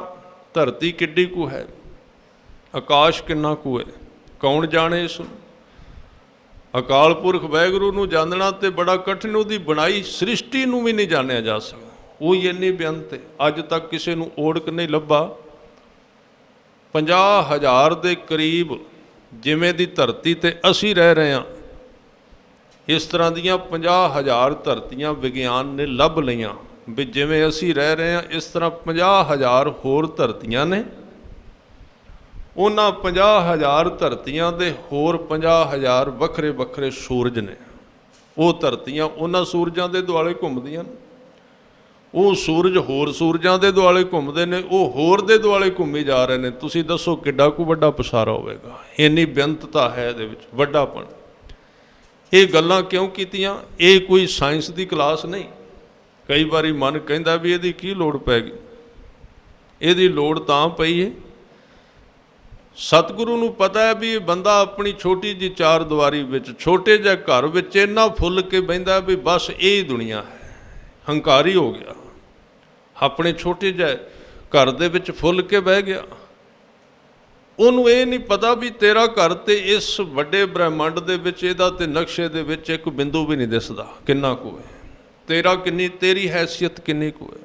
ਆਪਣੇ ਹੰਕਾਰ ਵਿੱਚ ਬੰਦਾ ਜਿਉਂਦਾ ਹੈ, ਤੇ ਜਦੋਂ ਉਹ ਬਾਣੀ ਵਿੱਚ ਰੱਬ ਦੀ ਬੇਅੰਤਤਾ ਨੂੰ ਸੁਣੇਗਾ, ਪੜ੍ਹੇਗਾ, ਉਹਦਾ ਹੰਕਾਰ ਛੋਟਾ ਹੋਵੇਗਾ, ਉਹਦੀਆਂ ਅੱਖਾਂ ਤੋਂ ਪੱਟੀ ਲੈ ਜਾਏਗੀ ਹੰਕਾਰ ਦੀ। ਉਹਨੂੰ ਦਿਸਣ ਲੱਗ ਪਏਗਾ ਜ਼ਿੰਦਗੀ ਦਾ ਕੀ ਰਾਜ ਹੈ, ਧਰਤੀਆਂ ਦਾ ਕੋਈ ਪਤਾ ਨਹੀਂ। ਇਹ ਤੇ ਗੱਲ ਗੁਰੂ ਨਾਨਕ ਦੇਵ ਜੀ ਨੇ ਕਹੀ ਸੀ। ਜਪਜੀ ਸਾਹਿਬ ਸਾਰੇ ਦਾ ਸਾਰਾ ਇਸੇ ਚੀਜ਼ ਦੀ ਵਿਆਖਿਆ ਕਰਦਾ ਹੈ ਵੀ ਅਕਾਲ ਪੁਰਖ ਬਹੁਤ ਵੱਡਾ ਹੈ, ਉਹਦਾ ਕਿਸੇ ਨੇ ਅੰਤ ਨਹੀਂ ਪਾਇਆ, ਉਹ ਬਹੁਤ ਬੇਅੰਤ, ਕਿਸੇ ਨੇ ਉਹਨੂੰ ਤੋਲਿਆ ਨਹੀਂ। ਇਸ ਲਈ ਕਹਿੰਦੇ ਕੇਵਡ ਧਰਤੀ ਆਖੀਐ, ਕੇਵਡ ਤੋਲ ਆਕਾਸ਼ ਆਕਾਰਾ। ਆਕਾਸ਼ ਦਾ ਆਕਾਰ ਕਿੰਨਾ ਕੁ ਹੈ, ਬੇਅੰਤ ਪਤਾ ਹੀ ਨਹੀਂ ਲੱਗਦਾ। ਕਹਿੰਦੇ ਕੇਵਡ ਪਵਨ ਵਖਾਣੀਐ, ਕੇਵਡ ਪਾਣੀ ਤੋਲ ਵਿਥਾਰਾ। ਜਿਸ ਜ਼ਮੀਨ ਤੇ ਅਸੀਂ ਰਹਿ ਰਹੇ ਹਾਂ, ਇਹਦੇ ਵਿੱਚ ਚੌਥਾ ਹਿੱਸਾ ਜ਼ਮੀਨ ਹੈ ਤੇ 3 ਹਿੱਸੇ ਪਾਣੀ ਹੈ। ਤੁਸੀਂ ਧਿਆਨ ਦੇਣਾ, 75% ਪਾਣੀ, 25% ਜ਼ਮੀਨ ਜਿਹਦੇ ਤੇ ਮਨੁੱਖ ਰਹਿੰਦਾ। ਫਿਰ ਇਹ ਸਾਰਾ ਪਾਣੀ ਆਕਾਸ਼ ਦੇ ਵਿੱਚ ਉੱਡੀ ਜਾ ਰਿਹਾ, ਲਗਾਤਾਰ ਗੇੜੇ ਕੱਢੀ ਜਾ ਰਿਹਾ। ਧਰਤੀ ਘੁੰਮਦੀ ਹੈ, ਨਾਲ ਸਮੁੰਦਰ ਵੀ ਘੁੰਮੀ ਜਾ ਰਿਹਾ। ਪਰ ਵੇਖੋ, ਜਦੋਂ ਧਰਤੀ ਨੀਵੀਂ ਉੱਚੀ ਹੁੰਦੀ ਹੈ ਤੇ ਪਾਣੀ ਦੀ ਇੱਕ ਵੀ ਬੂੰਦ ਨਹੀਂ ਡੁੱਲਦੀ। ਆਪਾਂ ਇੱਕ ਭਾਂਡੇ ਵਿੱਚ ਪਾਣੀ ਪਾ ਕੇ ਥੋੜ੍ਹਾ ਜਿਹਾ ਟੇਢਾ ਕਰੀਏ, ਉੱਥੇ ਡੁੱਲ ਜਾਏਗਾ। ਪਰ ਅਕਾਲ ਪੁਰਖ ਵਾਹਿਗੁਰੂ ਦੀ ਬੇਅੰਤ ਇੰਨੀ ਰਚਨਾ ਹੈ, ਉਹ ਅਰਬਾਂ ਟਨ ਪਾਣੀ ਸਮੁੰਦਰ ਦਾ ਕਦੀ ਡੁੱਲਾ ਨਹੀਂ ਅੱਜ ਤੱਕ। ਉਹ ਕਿਹੜੀ ਪੰਡ ਵਿੱਚ ਪਾ ਕੇ ਬੰਨਿਆ, ਕਿਹੜੀ ਬੇਅੰਤਤਾ ਦੇ ਨਾਲ ਬੰਨਿਆ। ਇਹਨੂੰ ਗੁਰੂ ਗ੍ਰੰਥ ਸਾਹਿਬ ਪਾਤਸ਼ਾਹ ਜੀ ਦੀ ਬਾਣੀ ਵਿੱਚ ਕਿਹਾ ਹੈ, ਭੀਤਰ ਅਗਨ ਬਨਸਪਤ ਮੌਲੀ ਸਾਗਰ ਪੰਡੈ ਪਾਇਆ। ਸਮੁੰਦਰ ਨੂੰ ਇੱਕ ਪੰਡ ਵਿੱਚ ਵਾਹਿਗੁਰੂ ਨੇ ਬੰਨ੍ਹ ਕੇ ਬੱਦਲਾਂ ਦੇ ਰੂਪ ਵਿੱਚ ਆਕਾਸ਼ ਵਿੱਚ ਖੜੇ ਕਰ ਦਿੱਤੇ। ਇੰਨਾ ਸਮਰੱਥ ਹੈ। ਫਿਰ ਕਹਿੰਦੇ ਕੇਵਡ ਅਗਨੀ ਭਾਰ ਹੈ, ਤੁਲ ਨਾ ਤੁਲੈ ਅਤੋਲ ਭੰਡਾਰਾ। ਕਿੰਨਾ ਕੁ ਵੱਡਾ ਉਹਦਾ ਭੰਡਾਰ ਹੈ, ਅੱਜ ਤੱਕ ਕੋਈ ਛਾਬਾ, ਕੋਈ ਤੱਕੜੀ ਨਹੀਂ ਬਣੀ। ਕੇਵਡ ਆਖਾਂ ਸਿਰਜਣਹਾਰਾ। ਭਾਈ ਗੁਰਦਾਸ ਅੱਗੇ ਬਚਨ ਕਹਿੰਦੇ 84 ਲੱਖ ਜੂਨ ਵਿੱਚ, ਜਲ ਥਲ ਮਹੀਅਲ ਤਰੇ ਭਵਨ ਸਾਰਾ। ਫਿਰ ਇਹ ਜਿੰਨੇ ਸਰੀਰ ਬਣਾਏ ਨੇ ਨਾ, ਬਾਹਰ ਦੇ ਸਾਰੀਆਂ ਤੱਤ ਸਾਰੇ ਇਹਦੇ ਵਿੱਚ ਨੇ। ਸਮੁੰਦਰ ਵੀ ਇਹਦੇ ਅੰਦਰ, ਸੂਰਜ ਵੀ ਇਹਦੇ ਅੰਦਰ ਸਰੀਰ ਵਿੱਚ, ਚੰਦਰਮਾ ਵੀ। ਇਹ ਜਿਹੜਾ ਸਰੀਰ ਹੈ, ਜਿੰਨਾ ਬ੍ਰਹਿਮੰਡ, ਵੇਖੋ ਹੈਰਾਨੀ ਦੀ ਗੱਲ, ਗੁਰੂ ਸਾਹਿਬ ਨੇ ਕਿਹਾ ਜੋ ਬ੍ਰਹਿਮੰਡੇ ਸੋਈ ਪਿੰਡੈ। ਆ ਬ੍ਰਹਿਮੰਡ ਵਿੱਚ ਤੁਸੀਂ ਕਿੰਨਾ ਕੁਝ ਵੇਖਦੇ ਹੋ ਬਾਹਰ, ਕਿੰਨੇ ਸਮੁੰਦਰ, ਕਿੰਨੀਆਂ ਨਦੀਆਂ, ਕਿੰਨੇ ਜੰਗਲ, ਕਿੰਨੇ ਤਾਰੇ, ਕਿੰਨੇ ਸੂਰਜ। ਕਹਿੰਦੇ ਜਿੰਨਾ ਕੁਝ ਬਾਹਰ ਹੈ ਨਾ ਦਿਸਦਾ ਹੈ, ਉਹ ਸਾਰੇ ਦਾ ਸਾਰਾ ਬੰਦੇ ਦੇ ਸਰੀਰ ਦੇ ਅੰਦਰ ਵੀ ਹੈ, ਵਿੱਚ ਛੋਟੇ ਰੂਪ ਵਿੱਚ ਬੱਝਾ ਹੋਇਆ, ਛੋਟੇ ਜਿਹੇ ਸਰੀਰ ਦੇ ਵਿੱਚ। ਇਸ ਕਰਕੇ ਜਿਹੜੇ ਰੱਬ ਦੇ ਪਿਆਰੇ ਨੇ, ਜਦੋਂ ਆਪਣੇ ਸਰੀਰ ਦੇ ਵਿਗਿਆਨ ਨੂੰ ਜਾ ਲੈਂਦੇ ਨੇ, ਜਿਹਨੂੰ ਜਪਜੀ ਸਾਹਿਬ ਵਿੱਚ ਕਿਹਾ ਵੀ ਸੁਣਿਆ ਜੋਗ ਜੁਗਤ ਤਨ ਭੇਦ, ਸਰੀਰ ਦਾ ਭੇਦ ਲੱਭ ਲੈਂਦੇ ਨੇ। ਇਹ ਸਰੀਰ ਫਿਰ ਉਹਨਾਂ ਦਾ ਸਾਰੇ ਬ੍ਰਹਿਮੰਡ ਦੇ ਨਾਲ ਸੰਬੰਧ ਬਣਾ ਲੈਂਦਾ। ਜਿੱਥੇ ਮਰਜ਼ੀ ਉਹ ਜਾ ਸਕਦੇ ਨੇ, ਜਿੱਥੇ ਮਰਜ਼ੀ ਕੰਮ ਕਰ ਸਕਦੇ ਨੇ, ਬਾਦਸ਼ਾਹ ਹੋ ਜਾਂਦੇ ਨੇ, ਵਿਗਿਆਨਕ ਹੋ ਜਾਂਦੇ ਨੇ, ਪੜ੍ਹੇ ਲਿਖੇ ਹੋ ਜਾਂਦੇ ਨੇ। ਇਹਨੂੰ ਕਹਿੰਦੇ 84 ਲੱਖ ਜੂਨ ਦੇ ਵਿੱਚ, ਸਾਰੀਆਂ ਜੂਨਾਂ ਦੇ ਵਿੱਚ ਬੇਅੰਤਤਾ ਪੈਦਾ ਕੀਤੀ। ਫਿਰ ਕਹਿੰਦੇ 21 ਜੂਨ ਵਿੱਚ ਜੀ ਜੰਤ ਅਗਣਤ ਪਸਾਰਾ।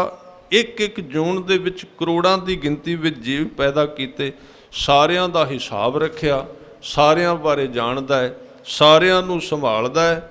ਕਹਿੰਦੇ ਸਾਸ ਗਰਾਸ ਸੰਭਾਲਦਾ, ਕਰ ਬ੍ਰਹਮੰਡ ਕਰੋੜ ਸੁਮਾਰਾ।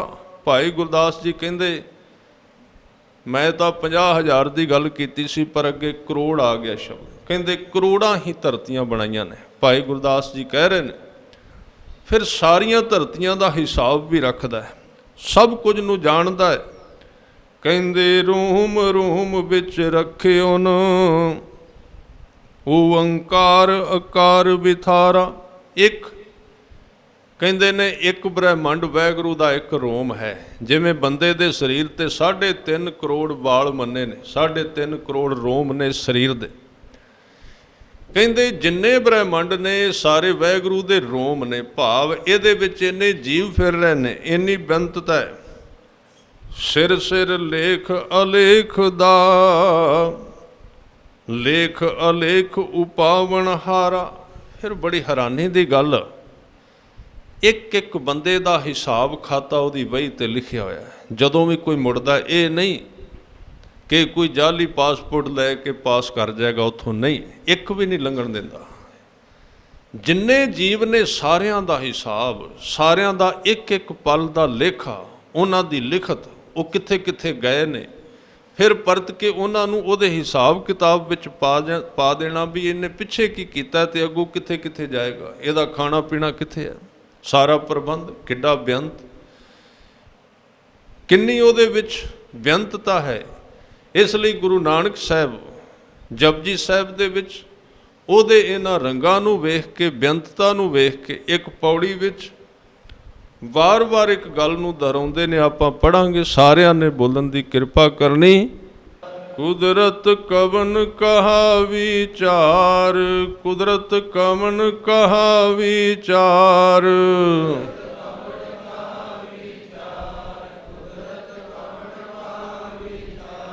ਵਾਰਿਆ ਨਾ ਜਾਵਾਂ ਇੱਕ ਵਾਰ, ਵਾਰਿਆ ਨਾ ਜਾਵਾਂ ਇੱਕ ਵਾਰ, ਵਾਰਿਆ ਨਾ।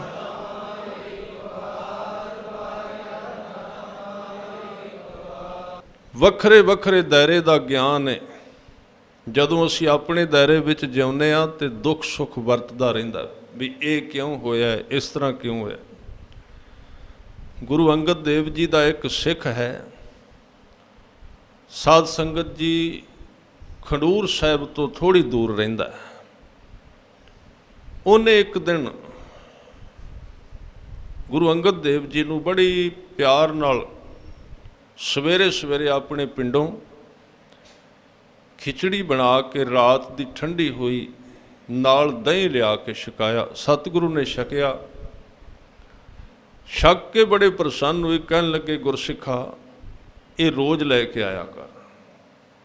ਬਖਸ਼ਿਸ਼ ਹੋ ਗਈ, ਸਿੱਖ ਰੋਜ਼ ਲਿਆਉਣ ਲੱਗ ਪਿਆ। ਹਰ ਰੋਜ਼ 2-4 ਮੀਲ ਪੈਂਦਾ ਹੈ। ਬੜੇ ਪਿਆਰ ਨਾਲ ਗੁਰੂ ਅੰਗਦ ਦੇਵ ਜੀ ਦੇ ਪਿਆਰ ਵਿੱਚ ਖਿਚੜੀ ਤੇ ਦਹੀਂ ਲੈ ਕੇ ਆਉਂਦਾ। ਛਕਦੇ ਨੇ। ਮੈਂ ਗੱਲ ਕਰ ਰਿਹਾ ਸੀ, ਜਿੱਥੇ ਅਸੀਂ ਜਿਉਂਦੇ ਹਾਂ ਸਾਡਾ ਦਾਇਰਾ 2-4 ਫੁੱਟ ਤੋਂ ਅੱਗੇ ਨਹੀਂ ਜਾਂਦਾ, ਉੱਥੇ ਘੁੰਮੀ ਜਾਂਦੇ, ਇਸ ਕਰਕੇ ਦੁੱਖ ਜ਼ਿਆਦਾ ਦਿਸਦਾ। ਜੇ ਅੱਖ ਖੁੱਲ੍ਹ ਜਾਏ ਤੇ ਇਹ ਪਸਾਰਾ ਬਹੁਤ ਲੰਬਾ ਚੌੜਾ ਹੈ।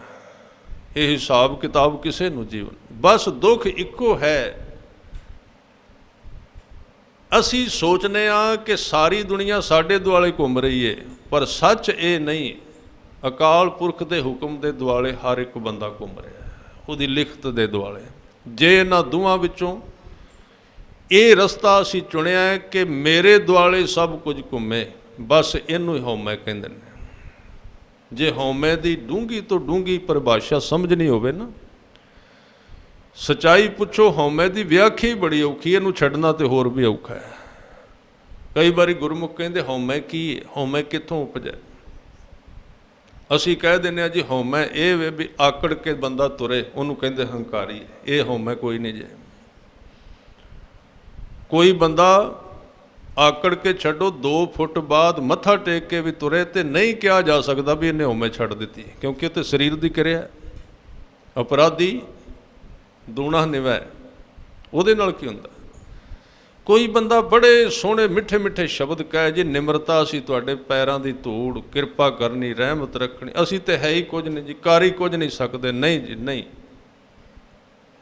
ਇਹਨੂੰ ਨਹੀਂ ਕਿਹਾ ਜਾ ਸਕਦਾ ਵੀ ਹਉਮੈ ਖਤਮ ਹੋ ਗਈ, ਕਿਉਂਕਿ ਕਿਰਿਆ ਬਾਰ-ਬਾਰ ਹੋ ਰਿਹਾ। ਨਾਲੇ ਦੋ ਚੀਜ਼ਾਂ ਤੇ ਪੱਕੀਆਂ ਨੇ, ਇੱਕ ਤੇ ਬੰਦਾ ਜਿਹੜਾ ਪਾਗਲ ਹੋਵੇ ਉਹ ਕਦੀ ਨਹੀਂ ਮੰਨੇਗਾ ਮੈਂ ਪਾਗਲ ਹਾਂ, ਤੇ ਇੱਕ ਜਿਹੜਾ ਹੰਕਾਰੀ ਬੰਦਾ ਹੋਵੇ ਕਦੀ ਨਹੀਂ ਮੰਨੇਗਾ ਮੇਰੇ ਵਿੱਚ ਹਉਮੈ ਹੈ। ਦੋਵੇਂ ਇਕੱਠੇ ਨੇ। ਅਸੀਂ ਕਹਿੰਦੇ ਮੇਰੇ ਵਿੱਚ ਕਿੱਥੇ ਹੰਕਾਰ? ਇਹ ਨਿਸ਼ਾਨੀ ਹੰਕਾਰ ਦੀ, ਇਹ ਨਿਸ਼ਾਨੀ। ਸਤਿਗੁਰੂ ਕੋਲ ਜਦੋਂ ਕੋਈ ਸਿੱਖ ਆਉਂਦਾ ਸੀ, ਬਹੁਤੀ ਵਾਰੀ ਇੱਥੋਂ ਗੱਲ ਸ਼ੁਰੂ ਕਰਦੇ ਸਨ ਕਿ ਤੇਰੇ ਕੋਲੋਂ ਜ਼ਿੰਦਗੀ ਵਿੱਚ ਕੋਈ ਗਲਤੀ ਹੋਈ ਹੈ। ਉੱਥੋਂ ਹੀ ਉਹਦਾ ਤੋਲ ਨਾਪ ਪਤਾ ਲੱਗ ਜਾਂਦਾ ਸੀ। ਜੇ ਤੇ ਮਨ ਜਾਗਿਆ ਹੁੰਦਾ ਸੀ ਤੇ ਉਹ ਕਹਿੰਦਾ ਸੀ ਮਹਾਰਾਜ ਹੋਈਆਂ ਹੀ ਗਲਤੀਆਂ ਨੇ, ਠੀਕ ਤੇ ਕੀਤਾ ਹੀ ਕੁਝ ਨਹੀਂ। ਮਨ ਜਾਗੇ ਦੀ ਨਿਸ਼ਾਨੀ, ਗਲਤੀਆਂ ਬਹੁਤ ਨੇ, ਗਲਤੀਆਂ ਕਰੀ ਜਾਣਾ। ਇੱਕ ਗਲਤੀ ਸਭ ਤੋਂ ਵੱਡੀ ਹੈ ਕਿ ਹੁਣ ਤੱਕ ਤੁਹਾਡੇ ਕੋਲ ਨਹੀਂ ਆਇਆ। ਜੇ ਮਨ ਸੁੱਤਾ ਹੋਵੇਗਾ ਨਾ, ਜੇ ਉਹਨੂੰ ਪੁੱਛੋ ਗਲਤੀ ਕੀਤੀ ਕੋਈ, ਥੋੜ੍ਹਾ ਜਿਹਾ ਸੋਚ ਕੇ ਕਹਿੰਦੇ ਕੋਈ ਗਲਤੀ ਨਹੀਂ ਕੀਤੀ, ਠੀਕ ਹੈ ਸਭ ਕੁਝ। ਬਸ ਨਿਸ਼ਾਨੀ ਹੈ ਇਹ ਬੰਦਾ ਹੰਕਾਰੀ ਸਿਰੇ ਦਾ। ਹਉਮੈ ਦੀ ਨਿਸ਼ਾਨੀ ਕੀ ਹੈ? ਹਉਮੈ ਕੋਈ ਬਾਹਰਲੀ ਕਿਰਿਆ ਤੋਂ ਨਹੀਂ ਪਹਿਚਾਨੀ ਜਾ ਸਕਦੀ ਵੀ ਇਸ ਬੰਦੇ ਨੇ ਹਉਮੈ ਛੱਡ ਦਿੱਤੀ, ਬਿਲਕੁਲ ਨਹੀਂ। ਹਉਮੈ ਦਾ ਮਤਲਬ ਇਹ ਹੈ ਕਿ ਜੋ ਕੁਝ ਮੇਰੇ ਆਲੇ ਦੁਆਲੇ ਹੈ ਉਹ ਮੇਰੇ ਅਨੁਸਾਰ ਚੱਲ ਰਿਹਾ, ਉਹਨੂੰ ਮੈਂ ਚਲਾ ਰਿਹਾ, ਤੇ ਜੇ ਕੋਈ ਮੇਰੇ ਕਹਿਣ ਦੇ ਅਨੁਸਾਰ ਨਹੀਂ ਚੱਲਦਾ, ਮੈਂ ਉਸ ਦੀ ਜ਼ਿੰਦਗੀ ਬਰਬਾਦ ਕਰ ਦਿਆਂਗਾ। ਇਹ ਹਉਮੈ। ਮੇਰੇ ਅਨੁਸਾਰ ਹਰ ਇੱਕ ਚੀਜ਼, ਹਰ ਇੱਕ ਤਾਰਾ ਸਿਆਰਾ ਮੇਰੇ ਅਨੁਸਾਰ ਘੁੰਮਣਾ ਚਾਹੀਦਾ ਹੈ, ਸਭ ਕੁਝ ਮੇਰੇ ਹੁਕਮ ਵਿੱਚ ਚੱਲਣਾ ਚਾਹੀਦਾ। ਹੰਕਾਰ ਦੀ ਪਹਿਲੀ ਨਿਸ਼ਾਨੀ ਹੈ।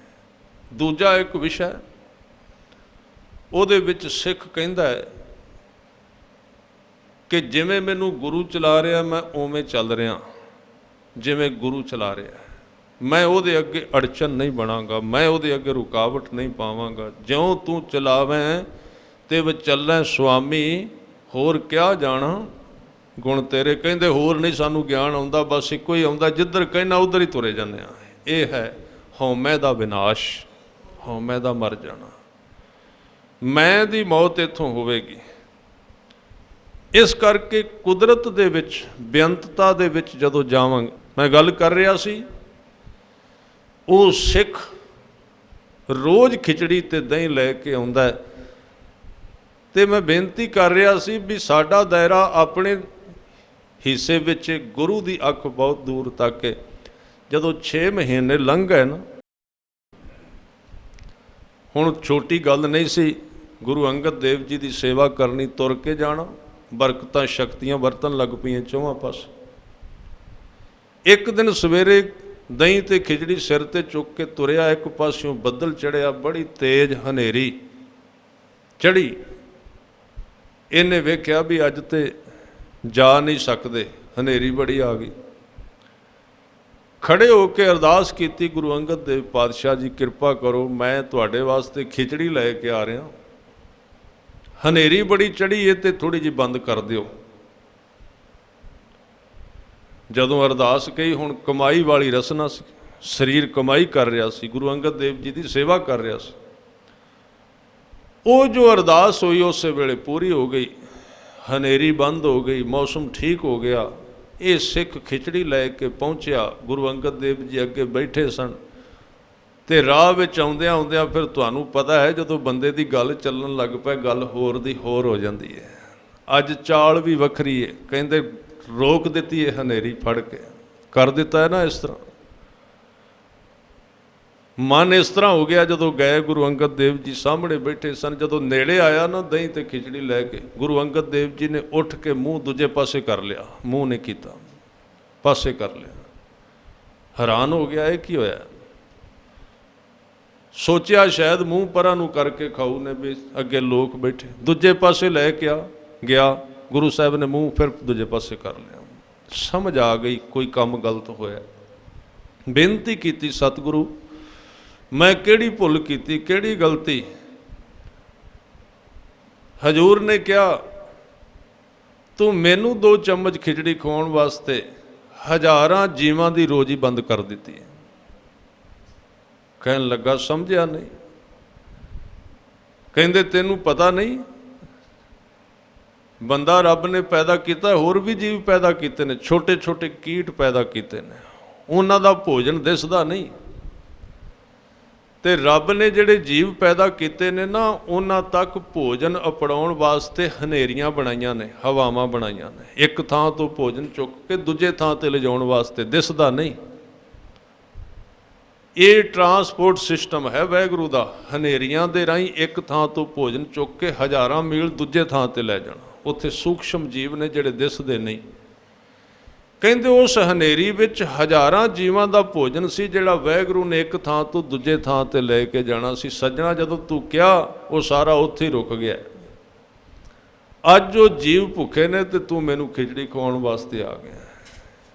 हुण ये अख बड़ी दूर दी खुली है, दायरा अपना छोटा है। फिर इन्हें बेनती की महाराज मेरे तो भुल हुई, मेरी जिंदगी का दायरा बड़ा छोटा, मैं दूर नहीं वेख सकिया। अरदास ते कर दी। इस करके उहदी कुदरत का अंत नहीं लभदा। तां ही सतगुरु बाणी दे विच वार वार कहिंदे, तेरा अंत न जाई लखिया, तेरा अंत न जाई लखिया।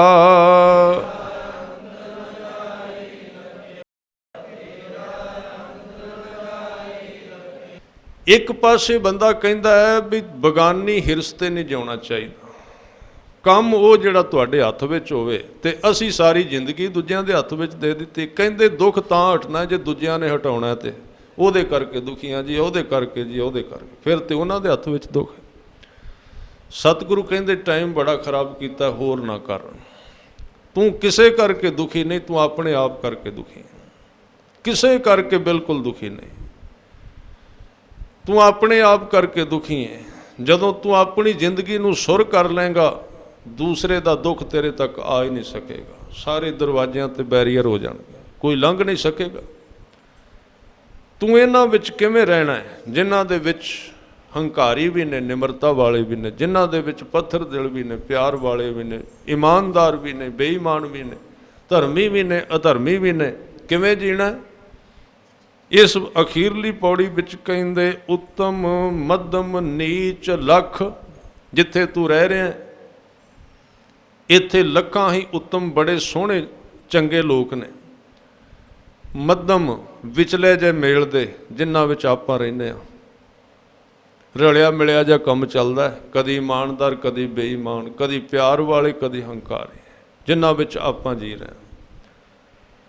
लखां ही वो ने कहंदे नीच लख, ते बिल्कुल ही नीच गर्क होए पए, वो भी लखां ने। कहंदे हुण दस तू इन्हां नाल किवें वरतना है, माड़ियां नाल लड़दा रहेगा सारी उम्र। पहली गल ते तू इन्ना वड्डा चंगा नहीं भी तू इन्हां तिन्नां श्रेणियां तो उच्चा उठ गया। मेरे ख्याल विच आपां नीच वाली क्लास विच होवांगे, सब तो नहीं। कहंदे जे तू सुखी होना है, उत्तम मध्यम नीच लख, लखां तरह के लोग ने इत्थे। जे तू इत्थे सुखी होना है ते कहंदे गुरमुख नीचों नीच सदाए। जे तू आनंद लैना है तो इउं समझिया कर भी इन्हां सारियां तो मैं नीच हाँ, इन्हां सारियां तो मैं नीवां। फिर कहंदे पैरी पै पाखा कोय, गुरमुख गुर सिख आप गवाए। निमरता इन्नी आ गई। इनू कहंदे ने निर्लेपता। निर्लेपता का मतलब है जिहदे उत्ते बाहरले वातावरण का असर नहीं पैंदा। ध्यान दिओ, कईयां दे शरीर की कैपेसिटी इन्नी वध जाती है, उन्होंने तुसी 50 डिग्री तापमान विच बिठा दिओ, गर्मी नहीं लगती, ते जे तुसी 5 डिग्री विच लै जाओ ठंड नहीं लगती। शरीर की कैपेसिटी इन्नी वध जाती। कहंदे भी तू एक ऐसी खुराक कि उन्होंने कहंदे निमरता। अपने आप नूं चंगा नहीं कहना, हंकार रहत रहना, कहना नहीं, अंदर चीज़ बनाउणी उस तरह की। कहंदे तू इन्हां सारियां दे वादां विवादां तो बच जाएगा ਗੁਰਮੁਖ ਗੁਰਸਿੱਖ ਆਪ ਗਵਾਏ, ਆਪਣੇ ਆਪ ਨੂੰ ਗਵਾ ਦੇਂਗਾ। ਫਿਰ ਕਹਿੰਦੇ ਸਾਧ ਸੰਗਤ ਭਉ ਭਾਉ ਕਰ, ਸੇਵਕ ਸੇਵਾ ਕਾਰ ਕਮਾਏ। ਇੱਕ ਹੋਰ ਤਰੀਕਾ ਹੈ, ਜਿਹੜੇ ਗੁਰਮੁਖ ਲੋਕ ਨੇ ਸਾਧ ਸੰਗਤ, ਉਹਨਾਂ ਦੇ ਨਾਲ ਪ੍ਰੇਮ ਕਰਿਆ ਕਰ, ਭਾਵਨਾ ਰੱਖਿਆ ਕਰ, ਸੇਵਕਾਂ ਦੀ ਸੇਵਾ ਕਰਿਆ ਕਰ, ਬੰਦਗੀ ਕਰਿਆ ਕਰ। ਕਹਿੰਦੇ ਮਿੱਠਾ ਬੋਲਣ ਨਿਵ ਚੱਲਣ, ਹੱਥੋਂ ਦੇ ਕੇ ਭਲਾ ਮਨਾਏ। ਮੂੰਹ ਤੋਂ ਫਿੱਕਾ ਨਹੀਂ ਕਦੀ ਬੋਲਣਾ, ਤੇ ਕਦੀ ਹੰਕਾਰ ਦੀ ਭਰੀ ਗੱਲ ਨਹੀਂ ਕਰਨੀ, ਕਦੀ ਕਬਜ਼ਾ ਨਹੀਂ ਕਰਨਾ ਕਿਸੇ ਚੀਜ਼ ਦੇ ਵੀ ਆਹ ਮੇਰਾ ਹੈ, ਇਹ ਨਹੀਂ ਕਹਿਣਾ। ਜੋ ਕੁਝ ਹੈ ਉਹਦੀ ਵਰਤੋਂ ਕਰੀ ਚੱਲ। ਇੱਕ ਯੋਗ ਜਿੰਨਾ ਹੋ ਸਕੇ ਹੱਥੋਂ ਦਿਆ ਕਰ, ਖੋਇਆ ਨਾ ਕਰ ਕਿਸੇ ਦਾ ਹੱਕ ਨਾ ਖੋਇਆ ਕਰ। ਸਤਿਗੁਰੂ ਨੇ ਇੱਕ ਸਿੱਖ ਨੂੰ ਕਹਿ ਦਿੱਤਾ ਸੀ, ਇਹਨੇ ਲੰਗਰ ਕਾਣਾ ਕਰ ਦਿੱਤਾ ਹੈ। ਲੰਗਰ ਕਾਣੇ ਦਾ ਮਤਲਬ ਕੀ ਹੈ? ਜਦੋਂ ਲੰਗਰ ਵਰਤਾ ਰਿਹਾ ਸੀ ਨਾ, ਤੇ ਵਿਤਕਰੇ ਨਾਲ ਵਰਤਾ ਰਿਹਾ ਸੀ, ਕਿਸੇ ਨੂੰ ਜ਼ਿਆਦਾ ਕਿਸੇ ਨੂੰ ਘੱਟ, ਆਪਣੇ ਬੰਦਿਆਂ ਨੂੰ ਥੋੜ੍ਹਾ ਜਿਹਾ ਜ਼ਿਆਦਾ ਪਾ ਕੇ ਚੰਗਾ ਵਧੀਆ, ਦੂਜਿਆਂ ਨੂੰ ਦੂਜਾ। ਕਹਿੰਦੇ ਇਹ ਨਹੀਂ ਕਰਨਾ, ਇਹ ਤੂੰ ਇੰਜ ਸਮਝ ਵੀ ਦੂਜਿਆਂ ਨੂੰ ਜ਼ਿਆਦਾ ਦੇ ਤੇ ਆਪ ਘੱਟ ਖਾ। ਇਹ ਗੁਰਸਿੱਖੀ ਦਾ ਨਿਯਮ ਹੈ। ਤੇਰੇ ਜੀਵਨ ਵਿੱਚ ਤੰਦਰੁਸਤੀ ਵੀ ਆਏਗੀ ਤੇ ਚੜ੍ਹਦੀ ਕਲਾ ਵੀ ਹੋਏਗੀ। ਜੇ ਤੂੰ ਦੂਜਿਆਂ ਦਾ ਖੋ ਕੇ ਖਾਏਗਾ, ਉਹ ਰੋਗ ਬਣੇਗਾ ਤੇਰੀ ਜ਼ਿੰਦਗੀ ਦਾ। ਫਿਰ ਕਹਿੰਦੇ ਸ਼ਬਦ ਸੁਰਤ ਲਿਵ ਲੀਨ ਹੋਏ, ਦਰਗਹਿ ਮਾਣ ਨਿਮਾਣਾ ਪਾਏ। ਇਹ ਤਾਂ ਸਾਰੇ ਕਰਮ ਨੇ ਜਿਹੜੇ ਪਹਿਲਾਂ ਗਿਣੇ ਗਏ ਨੇ। ਕਿਸੇ ਨੂੰ ਖਵਾ ਕੇ ਖੁਸ਼ ਹੋਣਾ, ਮਿੱਠਾ ਬੋਲਣਾ, ਨਿਮਰਤਾ ਰੱਖਣੀ, ਆਪਣੇ ਆਪ ਨੂੰ ਮਾੜਾ ਸਮਝਣਾ, ਇਹ ਸਾਰੀਆਂ ਇਉਂ ਕਹਿ ਲਵੋ ਵੀ ਇਹ ਪਰਹੇਜ਼ ਨੇ। ਹੁਣ ਨਾਲ ਦਵਾਈ ਦੀ ਗੱਲ ਕਰਦੇ। ਦਵਾਈ ਕਿਹੜੀ? ਸ਼ਬਦ ਸੁਰਤ ਲਿਵ ਲੀਨ ਹੋਏ, ਨਾਮ ਜਪਣਾ, ਸ਼ਬਦ ਵਿੱਚ ਲੀਨ ਹੋਣਾ, ਗੁਰੂ ਕੇ ਸ਼ਬਦ ਦੀ ਕਮਾਈ ਕਰਨੀ, ਇਹ ਦਵਾਈ ਹੈ। ਨਿਮਾਣਾ ਹੋ ਕੇ ਦਰਗਾਹ ਦੇ ਵਿੱਚ ਮਾਣ ਮਿਲਦਾ ਹੈ। ਇੱਕ ਹੋਰ ਪਰਹੇਜ਼ ਦੱਸਿਆ, ਕਹਿੰਦੇ ਚੱਲਣ ਜਾਣ ਅਜਾਣ ਹੋਏ, ਆਸਾ ਵਿੱਚ ਨਿਰਾਸ਼ ਬੁਲਾਏ। ਚੱਲਣ ਜੁਗਤ ਇੱਥੇ ਪ੍ਰਾਹੁਣੇ ਵਾਂਗ ਰਵੇ, ਜਿਵੇਂ ਪ੍ਰਾਹੁਣੇ ਰਹਿੰਦੇ ਨੇ ਇੱਥੇ ਸਦਾ ਵਾਸਤੇ। ਇਉਂ ਨਾ ਸਮਝੇ ਕਿ ਸਭ ਕੁਝ ਮੇਰਾ ਹੈ। ਚੱਲਣ ਜੁਗਤ ਜਾਣ ਲਵੇ ਤੇ ਆਸਾ ਦੇ ਵਿੱਚ ਰਹਿੰਦਿਆਂ ਹੋਇਆਂ ਵੀ ਨਿਰਾਸ਼ ਭਾਵ ਆਪਣੀ ਤ੍ਰਿਸ਼ਨਾ ਨੂੰ ਕੰਟਰੋਲ ਵਿੱਚ ਰੱਖੇ। ਗੁਰਮੁਖ ਸੁਖ ਫਲ ਅਲਖ ਲਖਾਏ। ਇਸ ਤਰ੍ਹਾਂ ਸੁਖ ਫਲ ਦੀ ਪ੍ਰਾਪਤੀ ਹੁੰਦੀ ਹੈ, ਨਾਮ ਦੀ ਦਾਤ ਦੀ ਪ੍ਰਾਪਤੀ ਹੁੰਦੀ ਹੈ। ਉਹ ਨਾਮ ਜਿਹਦੇ ਨਾਲ ਇਸ ਬੇਅੰਤ ਪ੍ਰਕਾਰ ਦੀ ਰਚੀ ਹੋਈ ਬੇਅੰਤਤਾ ਦੇ ਵਿੱਚੋਂ ਇੱਕ ਦੇ ਦਰਸ਼ਨ ਹੁੰਦੇ ਨੇ, ਇੱਕ ਦਾ ਮਿਲਾਪ ਹਾਸਲ ਹੁੰਦਾ ਹੈ, ਔਰ ਇਸ ਬੇਅੰਤ ਕੁਦਰਤ ਦੇ ਪਸਾਰੇ ਵਿੱਚ ਇੱਕ ਦਾ ਉਹ ਸਾਜ਼ ਵੱਜਦਾ ਹੋਇਆ ਸੁਣਨ ਨੂੰ ਮਿਲਦਾ ਹੈ। ਭਾਈ ਗੁਰਦਾਸ ਜੀ ਨੇ ਸਾਰੀ ਵਾਰ ਵਿੱਚ ਬੇਅੰਤਤਾ ਦਾ ਪ੍ਰਮਾਣ ਦੇ ਕੇ ਇੱਕ ਨਾਲ ਜੁੜਨ ਦੀ ਜੁਗਤ ਦੱਸੀ ਹੈ। ਆਓ ਬਾਕੀ ਦਾ ਸਮਾਂ ਜੁੜੀਏ, ਸਾਰੇ ਪਿਆਰ ਸਹਿਤ ਇਕਾਗਰ ਚਿੱਤ ਹੋ ਕੇ ਸਿੱਧੇ ਹੋ ਕੇ ਬੈਠੋ। ਕਿਉਂਕਿ ਜਿਵੇਂ ਤੁਸੀਂ ਪਹਿਲੇ ਦਿਨਾਂ ਵਿੱਚ ਬੋਲਦੇ ਰਹੇ ਹੋ, ਹੁਣ ਮੈਂ ਰੋਜ਼ ਕਹਿੰਦਾ ਨੇ ਵੀ ਹੁਣ ਕੀ ਕਹਿਣਾ ਹੈ, ਪਰ ਹੁਣ ਆਵਾਜ਼ ਵੀ ਘਟ ਗਈ ਤੇ ਤੁਸੀਂ ਟੇਢੇ ਵੀ ਰਹਿੰਦੇ ਹੋ। ਬਿਲਕੁਲ ਤਿਆਰ ਬਰ ਤਿਆਰ, ਸੁਚੇਤ, ਚੜ੍ਹਦੀ ਕਲਾ ਵਿੱਚ ਸਾਵਧਾਨ ਹੋ ਕੇ ਸਰੀਰ ਦੀਆਂ ਸਾਰੀ ਸ਼ਕਤੀ ਨੂੰ ਇਕੱਠਾ ਕਰਕੇ ਗੁਰੂ ਸ਼ਬਦ ਵਿੱਚ ਬੋਲਣਾ ਔਰ ਸੁਰਤ ਨੂੰ ਇਕਾਗਰ ਕਰਕੇ ਸੁਣਨਾ। ਪ੍ਰੇਮ ਸਹਿਤ ਪੂਰਾ ਲਾਭ ਪ੍ਰਾਪਤ ਹੁੰਦਾ ਹੈ। ਸਾਰਿਆਂ ਨੇ ਕਿਰਪਾ ਕਰਨੀ। ਵਾਹਿਗੁਰੂ ਵਾਹਿਗੁਰੂ ਵਾਹਿਗੁਰੂ ਵਾਹਿਗੁਰੂ।